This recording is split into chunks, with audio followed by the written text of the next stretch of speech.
হাদির উপর হামলা, দেশের অস্তিত্ব ও গণতান্ত্রিক পথ চলার উপর আঘাত, জাতির উদ্দেশ্যে ভাষণে প্রধান উপদেষ্টা, ফ্যাসিস্ট শক্তি আর কোনোদিন ফিরে আসবে না। মহান বিজয় দিবসে মুক্তিযুদ্ধের বীর শহীদদের শ্রদ্ধার সাথে স্মরণ করছে জাতি, রাষ্ট্রপতি ও প্রধান উপদেষ্টার শ্রদ্ধা, জাতীয় স্মৃতিসৌধে মানুষের ঢল।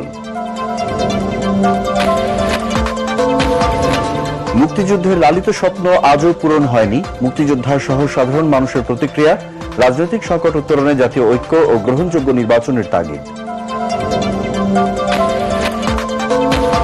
স্বাধীনতা বিরোধী শক্তি আবারও মাথাচাড়া দিচ্ছে মন্তব্য মির্জা ফখরুলের, তারেক রহমান দেশে ফিরলে গণতন্ত্রে উত্তরণের পথ সহজ হবে।